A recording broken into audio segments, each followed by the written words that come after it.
Ahoy and welcome to this narrowboat adventure. Today I'm going to tell you about my favourite island on the Thames. So we've been down the Thames for a little while now, and let me tell you, it's absolutely perfect cruising weather. It's been sunny, it's been beautiful, it's been calm, there's no wind. May have got a little bit of a farmer tan. Loving it so much.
Basically, I've been past my favourite island so many times and I'm completely obsessed with it.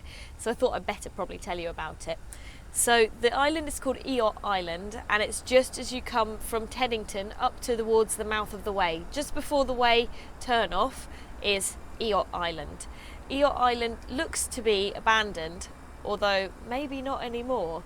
And it's just got this massive building in the middle that's sort of a bit falling down. There's boarded up windows, and it's just this huge sort of mansion in the middle of this island that's all overgrown, and there's lots of little bits of like walls and things that were obviously there for like trailing plants and stuff to look really beautiful when somebody was actually looking after the garden.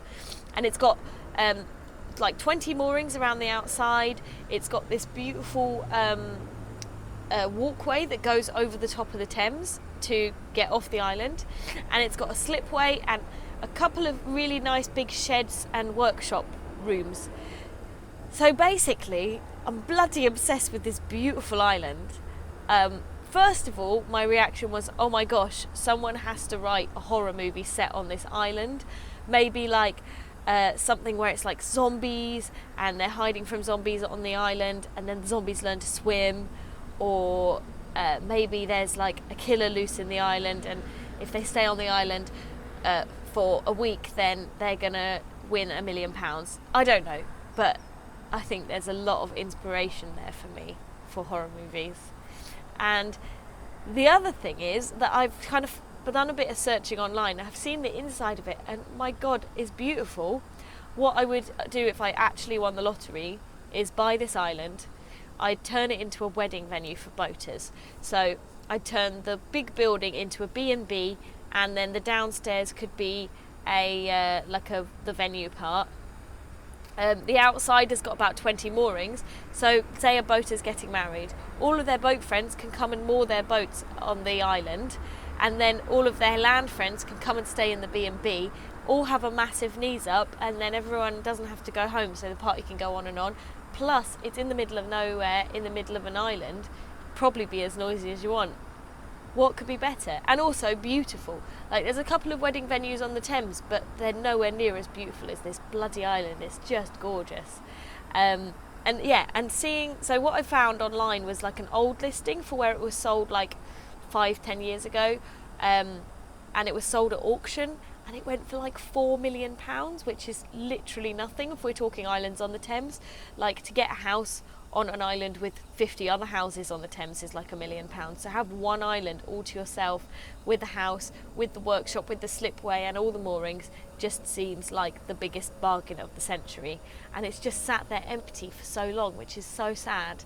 But the great news is I think someone's actually bought it, because when we were going past to film this video, which is probably the 4th or 5th time we went past ever, we saw little doggies running up and down the walkway. So I reckon somebody might be on there doing stuff, and I'm so excited because it means that they're going to maybe make the garden really beautiful and back to its former glory, and maybe they're going to, I don't know, open a boatyard with the slipway, maybe they're going to make the house beautiful and gorgeous, or maybe they're going to do my idea and make it a boatyard and a wedding venue. So yeah, I'm just obsessed with this island, and so this is Eyot Island.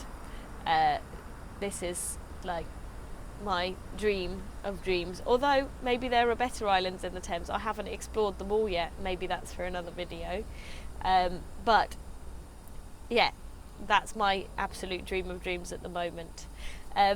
Thank you so much for watching. I think that's all I can probably tell you about my favourite island. My name's Jasmin. This has been This Narrowboat Adventure. You can join us again for another adventure if you'd like to by clicking subscribe down below. You can also follow me on Facebook, just search This Narrowboat Adventure, and you may have noticed the sound is much better. That's because I have saved up my Patreon pennies. All of you viewers support me on Patreon. Well, not all of you, some of you. Thank you to those that do. And I've saved up my Patreon pennies, and I've got a new sound set up, and I'm hoping that it's going to be much better than the old one. If you're all very happy with that, you should know that I'm also saving for some other exciting equipment. I'm looking at getting a 360 camera so I can do 360 cruising vlogs from the roof, because part of the problem I have with filming the actual adventure part when I'm cruising is that I have to be boating, and my camera's quite big and heavy, and top heavy particularly, so I can't just whack it on the roof, because I mean, I'm not like the others, I don't have a GoPro. So yeah, if I had a 360 vlog, I could just whack it right in the middle of the boat and then leave it, and then I could get on with the boating, and then I wouldn't have to worry about whether or not what I was doing was in shot, because it would always be in shot because it's 360. So yeah, I'm looking at borrowing one at the moment because it's going to take a little while to save up the pennies for one of those. Anyway, thank you so much for watching. Tell me in the description what's your favourite island and why. Thanks very much. Bye.